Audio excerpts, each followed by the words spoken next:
When I first met Laura, I used to think that some people are just meant to be alone. That maybe I was one of them. My name's Michael Turner, 45 years old, living in a small town on the edge of Oregon. I run a small auto repair shop that barely pays the bills, but keeps my hands busy and my mind quiet. I've been divorced for almost 10 years now. My ex-wife left me after years of trying to fix what was already broken, a marriage built on silence, pride, and tired promises. I never blamed her. Maybe I just wasn't the kind of man anyone could stay with for too long. My days used to pass in patterns: coffee at 6, shop at 7, home by 7 again, microwave dinner, one beer, then sleep on the couch with the TV humming in the background. It was peaceful, or maybe just empty. Until I met Laura. It was a Tuesday morning in late autumn, the kind of cold that seeps through your jacket and makes you question your life choices. The shop door creaked open, and there she was, a woman in her mid-30s, hair tied in a messy bun, wearing a faded denim jacket that had seen better days. Her eyes looked like they hadn't rested in weeks, the kind of tired that comes from more than sleepless nights. "Are you Michael Turner?" she asked, her voice trembling slightly. I nodded. "That's me." "You having car trouble?" She hesitated before answering. "Yeah, it's been acting up. I don't have much money right now, but I can pay you in a few weeks. I really need it running." There was something about the way she said it. Not desperate, not pleading, just quiet honesty. I've seen people lie for less. She wasn't lying. I told her to leave the car and I'd take a look. That evening, when she came back to pick it up, the sun had already dipped behind the hills, leaving the town in shades of amber and blue. She thanked me 3 times before driving off. I didn't expect to see her again, but 2 days later, she was back. Not because of the car. She stood at the shop door, holding a paper cup of coffee. "I figured you probably drink it black," she said with a shy smile. And just like that, Laura started showing up more often. Sometimes she brought lunch. Sometimes she just sat on the hood of her car, talking while I worked. She had a laugh that sounded like something broken trying to heal, soft, uncertain, but real. Over time, the pieces of her story came out between coffee cups and cigarette smoke. Her husband's name was Rick. He used to be a decent man, she said, worked in construction, made good money, took her to the coast on weekends. But then came the drinking, then the poker nights, then the loans. Rick stopped coming home sober. Sometimes he didn't come home at all. When he did, it wasn't the man she married standing in that doorway. It was someone meaner, someone who needed to blame someone else for his failures. He gambled away their savings, sold her grandmother's jewelry, took her car keys one night just so she couldn't leave, then crashed the car into a ditch while she sat on the porch, waiting for headlights that never came. The last straw was the night he threw a beer bottle at her. It missed her head and shattered the wall behind her, the same wall that had their wedding photo hanging. The glass cracked straight through their faces. She packed a bag that night and never looked back. When she told me that story, I remember just standing there, not knowing what to say. I'd seen pain before, my own, my customers, people's eyes when they realize life didn't turn out the way they planned. But Laura's pain, it was quiet. It didn't scream. It just lived there, behind her smile. I offered her a job at the shop, part-time, just cleaning up, doing inventory. She said yes the next day. That's how it started. Over the next few months, she became part of my routine. The good part. We'd open the shop together, share breakfast sandwiches from the diner across the street. Sometimes she'd hum while sweeping the floor, and for the first time in years, the silence in that garage didn't feel so heavy. She was funny, too, in that dry, sarcastic way that sneaks up on you. One time, when I burned my hand on an engine, she said, "See?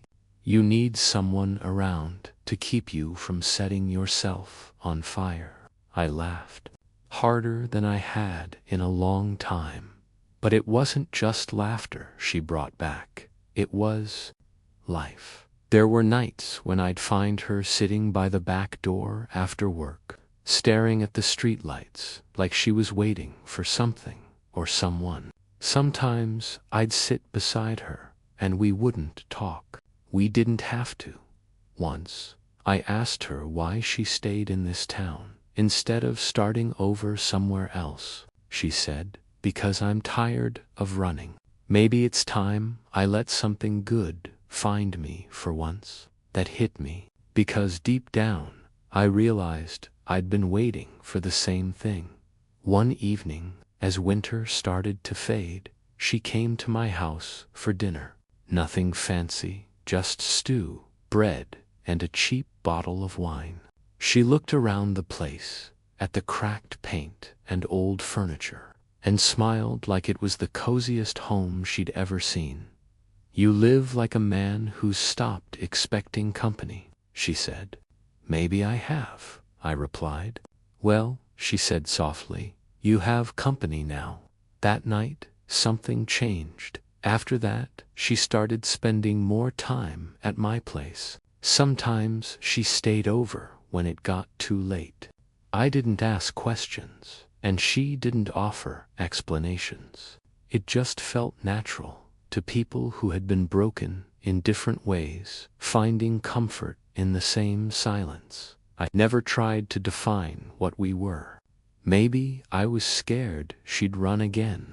Maybe she was scared I'd expect something she couldn't give. But the way she looked at me sometimes, it felt like maybe we both wanted to believe in something again. Then came that night in spring. The rain was pouring hard, the kind of rain that drowns out your thoughts. Laura showed up at my door, soaked, shivering, eyes red. "He's back," she said. "Rick, he found me." She told me he'd been calling her for weeks, showing up at the diner where she used to work, drunk and angry, demanding money she didn't have. That night, he'd followed her halfway home before she lost him. She looked terrified, not of what he'd do, but of going back to that life. I remember standing there, watching her hands shake as she held her wet jacket. Something inside me snapped. Or maybe it just finally decided to care again. "Laura," I said quietly, "you're not going back there. Not ever." She looked up, tears mixing with rain. "Then where do I go?" I took a breath I didn't know I'd been holding. "You stay here."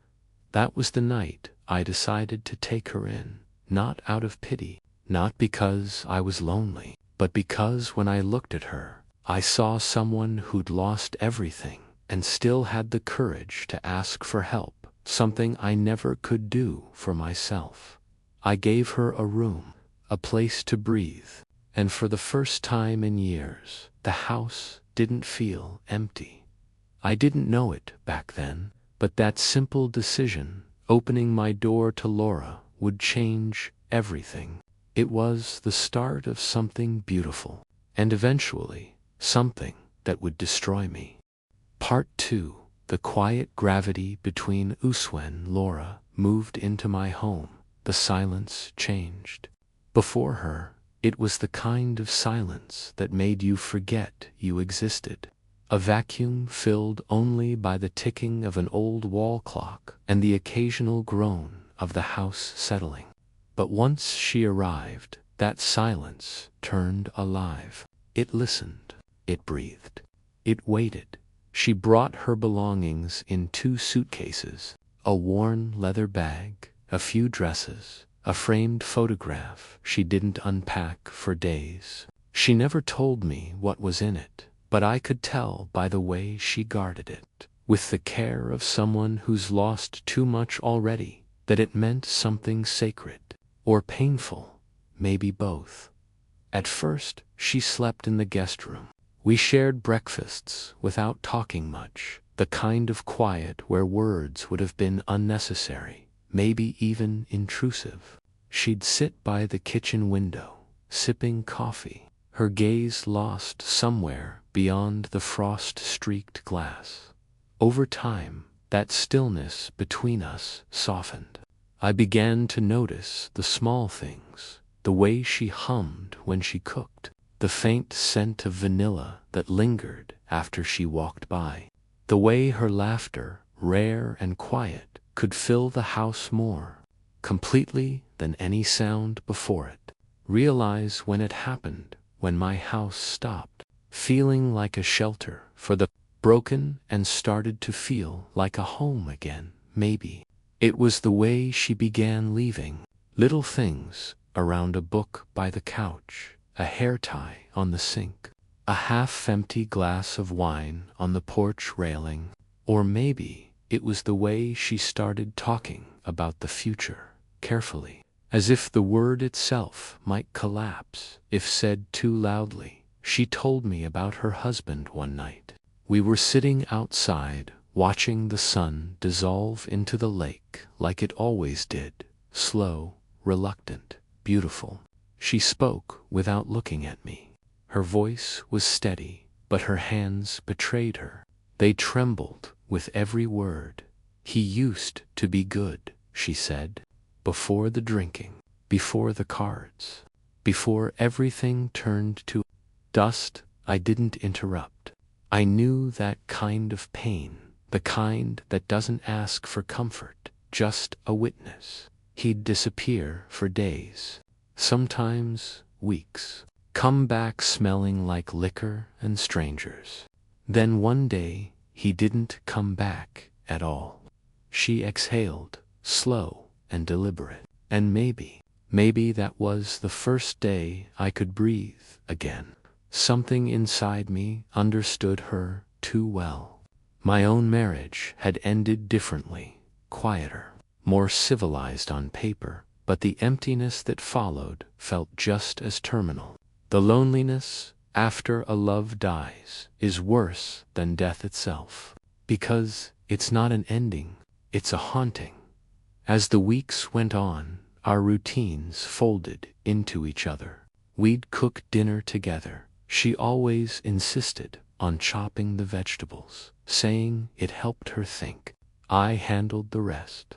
Then we'd eat, sometimes talking, sometimes not. The silence between us became a language of its own. It was around that time I began to feel something I hadn't in years, hope. But with it came something else, a quiet dread I couldn't name. There were moments, fleeting, almost invisible, when Laura seemed far away, even while standing right in front of me. Her eyes would cloud over, her smile would falter, and I'd catch her looking toward the road, as if waiting for someone who might never come. I told myself it was just her past, her grief, her adjustment to a new life. But late at night, when I lay awake listening to her footsteps pacing softly in the hallway, I started to wonder if she ever really intended to stay. I wasn't a young man anymore, 45, old enough to know that love, when it comes late, doesn't feel like fire. It feels like gravity, quiet, relentless, pulling you in whether you want it or not. And I was already falling. One evening, I found her in the living room, sitting in the dark, a half-empty glass of wine in her hand. The photograph she'd never unpacked was resting on her lap. When she noticed me, She froze, then turned the frame face down. "I thought you were asleep," she whispered. "I couldn't," I said. "The house feels heavy tonight." She smiled faintly. "It always does when we're thinking too much." I sat beside her, close enough to smell her perfume, faint, like something fading but refusing to die. "Laura," I asked, "what are you still running from?" She didn't answer. Instead, she leaned her head on my shoulder. And for the first time since she came into my life, I let myself believe that maybe, just maybe, we could both stop running. From that night on, things changed. She started sleeping in my room, quietly, naturally, as if she'd always belonged there. We didn't talk about it. We didn't need to. But even in that closeness, there was distance. Sometimes she'd wake up before dawn, sit by the window, and smoke one cigarette, no more. Her silhouette against the pale morning light looked almost fragile. When I asked what she was thinking, she'd just smile and say, "Nothing that matters." Yet I could feel it, a truth hovering in the air, just beyond reach. There were calls she didn't take, letters she didn't open. Once, a stranger came to the door asking for her. She told me it was a mistake, but I saw the fear flash across her face before she closed it, and still I didn't question her. Because love, when it's built on rescue, comes with a dangerous kind of blindness. You don't see the storm coming, you only see the person you pulled from it. I told myself I was saving her, but maybe, deep down, I knew she was saving herself, and I was just the safest place to land. It wasn't until months later, standing on the porch, watching her hang laundry under a blue summer sky, that I realized something terrifying. I couldn't imagine life without her anymore. Not because of what she gave me, but because of what she took. The silence, the ghosts, the unbearable solitude, and yet, somewhere deep inside, a whisper I couldn't silence said, "She'll leave, just like before. Everyone does." I tried to bury that thought, but thoughts like that don't die. They rot quietly beneath everything beautiful until the day they break the surface, and when they do, everything you built starts to crumble. Part 3. The cracks in the quieted happened so slowly that I almost didn't notice. The first signs of distance aren't loud. They're quiet, so quiet that you mistake them for peace. Laura had started spending more time away from home. She said she needed air, needed to feel like herself again. I believed her. Maybe because I wanted to. She'd come back with that same faint scent of perfume, and a smile that didn't quite reach her eyes. I told myself she was healing, that she was learning how to be free. But deep down, something felt different, colder, sharper, as if a part of her was already gone. Nights changed first. The quiet that used to feel warm now felt heavy, like a storm pressing against the windows. I'd lie awake, listening to the creak of the floorboards as she walked through the hallway, the click of the front door unlocking, then the soft thud of her steps fading into the dark. She always came back before dawn. When I asked where she went, she smiled, that small, careful smile. "Nowhere important," she'd say. "I just needed some time to think." And I'd nod, pretending I understood. Because the truth is, when you love someone enough, you start making excuses for their absence. You start mistaking silence for trust. One evening, I found a letter on the kitchen counter, opened, half crumpled, written in a hurried, masculine hand. It wasn't signed. The words were few, but they burned through me like acid. "I miss you. I shouldn't. but I do. I didn't ask her about it right away. I wanted to. God, I wanted to. But fear kept me still. Not the fear of losing her, but the fear of hearing her confirm what I already knew. Days passed. She started talking less, eating less. Her laughter, that soft, fragile sound that once filled the rooms, vanished completely. Sometimes I'd catch her looking out the window, her face unreadable, like she was already somewhere else. And once, I thought I heard her whisper a name in her sleep, a name I didn't recognize. That night, I couldn't close my eyes.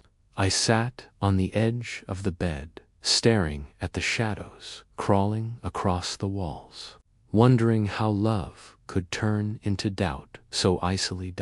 When morning came, I asked her, gently, "Laura, are you happy here?" She looked at me, expressionless. "You've given me more than I deserve," she said. But her voice cracked on the last word, and I knew that gratitude wasn't love. A few weeks later, she asked me if she could handle some of the finances, the bills, the house, the paperwork. "You've done so much," she said. "Let me take care of things for a while." I didn't hesitate. Trust, after all, is what love is built on.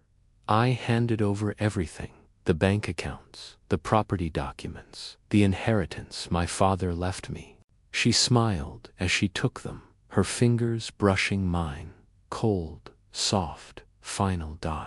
After that, she was different, not openly cruel, not unkind, just distant. It was as if I had given her not only my home, but also the last piece of myself that still mattered. The house grew emptier, not physically. Her things were still everywhere, but spiritually, the warmth was gone. Sometimes, when I walked through the hallway, I could swear I heard laughter echoing, not hers, not mine, just the memory of something we used to be. Then one night, it happened. I came home earlier than usual. The porch light was off. The curtains were drawn. Through the crack of the window, I saw movement, two silhouettes, close, intimate, familiar in a way that shattered everything I'd been pretending not to see.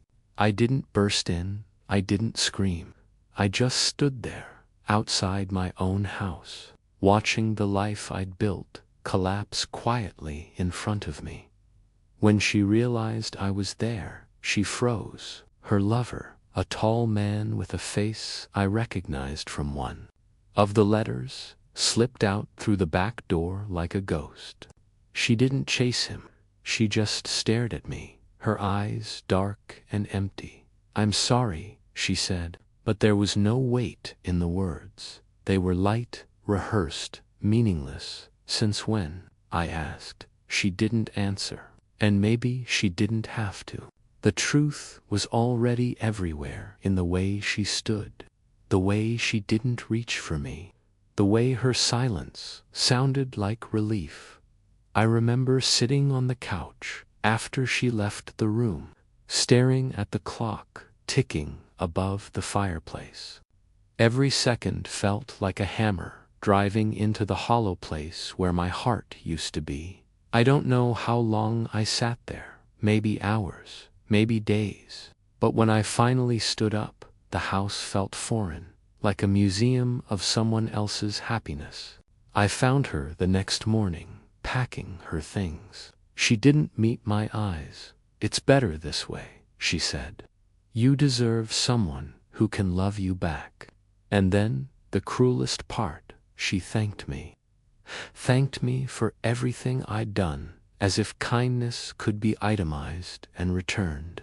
When she walked out that door, she took nothing I could touch. No furniture, no clothes, no jewelry, but somehow she took everything that was real.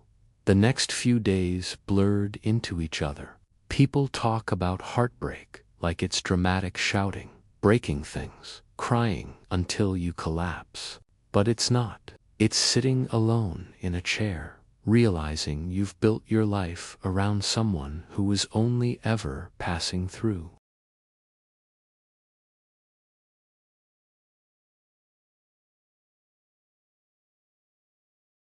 Weeks later, the bank called. Apparently, the transfer had gone through. All assets, properties, savings, everything, now under her name. I'd signed the papers myself, out of love, out of faith, out of stupidity. For a moment, I thought of going to the police, of fighting to get it all back. But then I laughed, a hollow, broken laugh that sounded like someone else's voice. How do you report your own blindness as a crime? I left the house that night. Or maybe it left me. I can't tell anymore.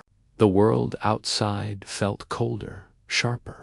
Indifferent, I walked until dawn, past the lake where we used to sit, past the diner where she first smiled at me, past everything that once meant something.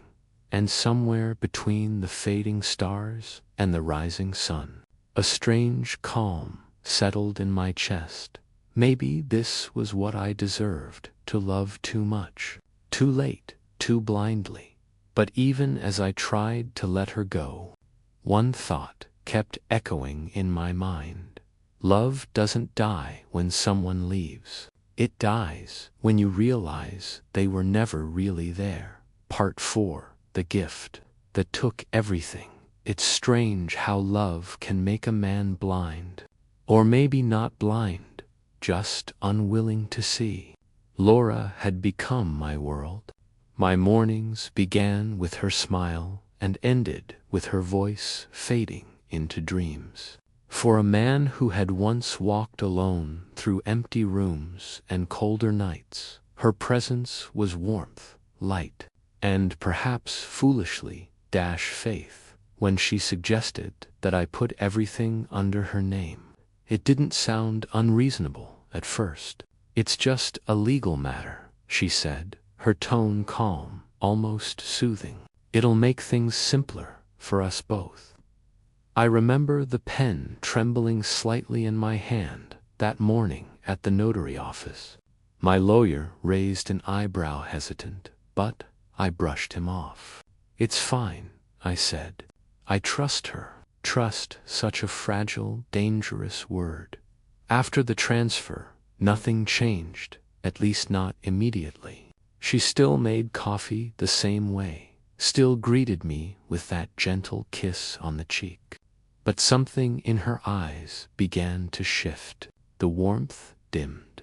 The laughter that once filled our home started to fade into silence. I told myself she was just tired, maybe stressed, but the air around her grew colder by the day. She began spending long evenings out, returning home smelling faintly of perfume that wasn't hers. One evening, I waited up for her. Midnight passed, then 2. When she finally walked in, she didn't even flinch at the sight of me sitting there in the dark. "Where were you?" I asked quietly. She gave a tired laugh. "Don't start, please. You're not my father." Her words hit me harder than a slap. That night, I lay awake, staring at the ceiling, realizing I had given her everything: a house, a name, a future, and I was the one left empty. Weeks later, it happened. I came home early one afternoon, holding flowers, thinking maybe we could start over. But when I opened the door, a stranger was there. A tall man, younger, confident. Laura stood beside him, her arms folded. "Michael," she said, voice steady, almost rehearsed, "you need to leave." I thought I misheard. "Leave? What do you mean?" She avoided my eyes. "This house, everything is, I think. It's time you moved on." For a long moment, the room spun around me. My hands went cold. I felt the weight of every signature I'd ever written. The stranger stepped forward. "You heard her," man. Don't make this harder." I wanted to fight, to scream, but all I could manage was a whisper. "Laura, after everything—" She hesitated just long enough for me to see a flicker of something shame. Maybe, but it vanished as quickly as it appeared. "I'm sorry," she said softly, "but this is what's best for me." I walked out without another word. The air outside was cold, but not as cold as the silence she left behind. I didn't take anything with me, not a photograph, not a coat, just my name. Funny thing about names, they don't keep you warm at night. I found a small room in a rundown part of town, where the walls smelled of dust and old rain. For the first time in years, I had nothing, no home, no one waiting, just the echo of my own mistakes. Sometimes I'd catch myself glancing at my hands, wondering how these same hands once built a life, only to sign it away for love. Love, it had been my salvation once. Now it was my ruin. And yet, deep down, even in that brokenness, a quiet part of me still whispered her name, Laura. The winter that followed was cruel. I rented a small attic room above a mechanic's shop on the edge of the city. The roof leaked when it rained, and the radiator hissed like an old ghost trying to breathe. My meals were mostly instant soup, and my only company was the faint hum of traffic below. Every night, I'd sit by the window and watch the lights of the city, hundreds of tiny suns glowing for someone else. I wondered if she ever thought of me, but I knew better. Still, I didn't hate her. Strange, isn't it? The mind can be cruel, but the heart never learns.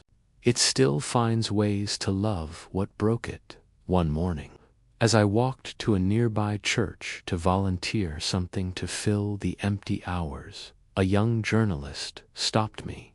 She was doing a piece on homelessness and heard about the man who gave up everything for love. Someone at the church must have told her.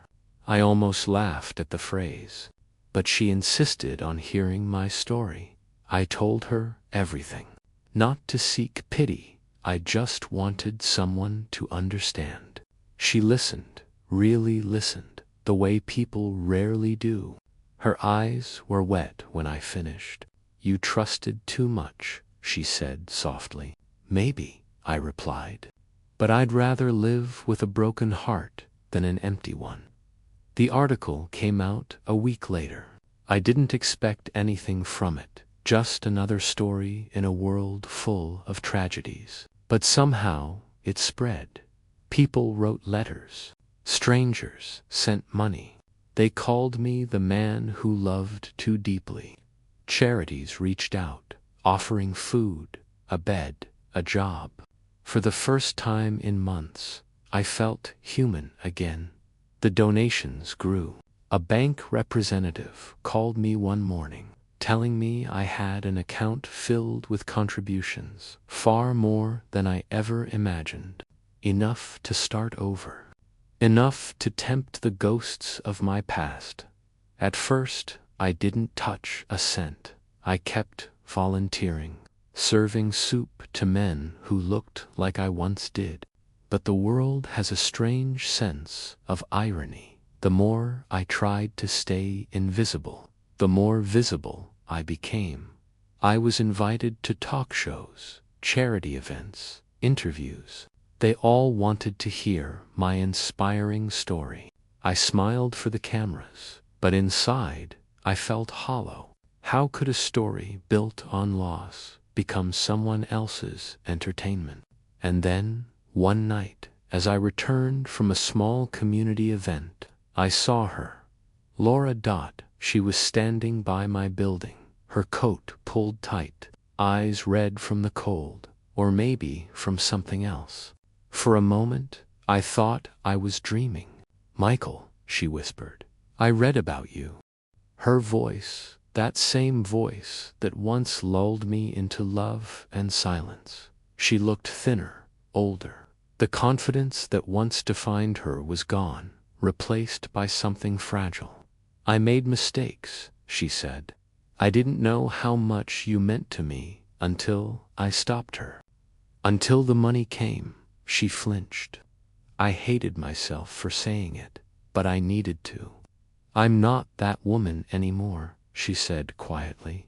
I want to make things right." I wanted to believe her. God knows I did, because even after everything, the sound of her voice still softened something inside me. For days, she kept coming around, bringing food, helping clean the small room I lived in, smiling the way she used to. People who saw us together said we looked like a storybook couple, reunited by fate. But deep inside, I felt the tremor of something dark, the echo of that night she told me to leave. You never forget the tone of betrayal. Still, I let her stay close. Maybe I was weak. Maybe I wanted to test if love could survive the worst of us. Weeks passed, and the account grew even larger. More interviews, more sympathy, more donations. People saw hope in my story. But Laura, she saw something else. One evening, she looked at me across the table and said, "You should move into a better place, Michael. You deserve it." And maybe I did. But I noticed how her hand lingered over the envelope where I kept the bank details. For the first time in years, I didn't feel like the man who'd lost everything. I felt like a man standing at the edge of another storm. And this time, I could sense the thunder before it came. Part 6. The quiet reckoning. It happened slowly. Like everything else in my life, quietly, invisibly, and with a kind of tragic grace. After Laura came back into my world, people began to talk again. Michael found love again. The woman who left him returned. They called it redemption, a second chance. But I knew what it really was, the final test of my heart's endurance. She stayed often, cooking, cleaning, talking to me, with that soft, trembling voice that once melted my resolve. We walked together through the park sometimes, and I caught her glancing at me, not the way lovers do, but the way thieves do before they decide whether to strike. Still, I let her stay. I wanted to see how far she'd go, or maybe I wanted to see if I could still believe in the good inside her. The account from the donations kept growing. People sent checks, wires, handwritten notes. I didn't touch the money. I didn't need to. I only needed to know why she was here.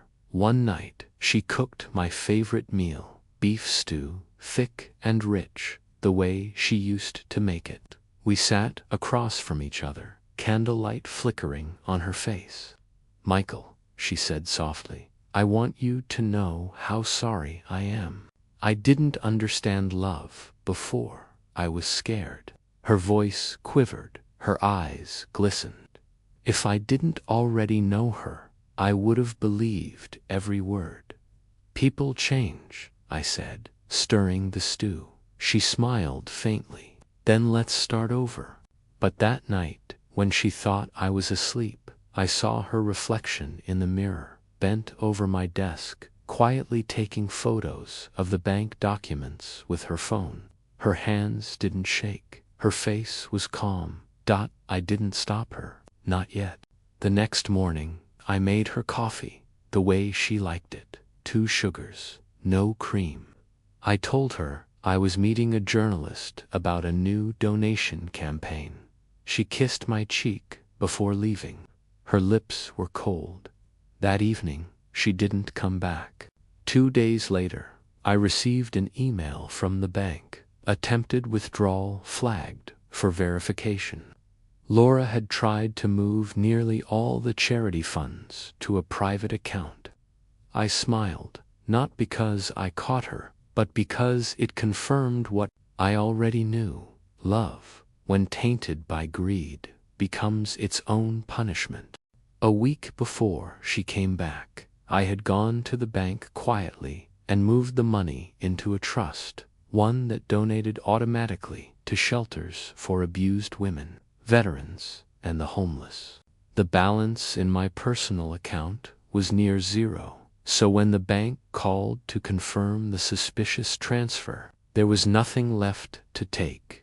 Laura's attempt was public. The media learned.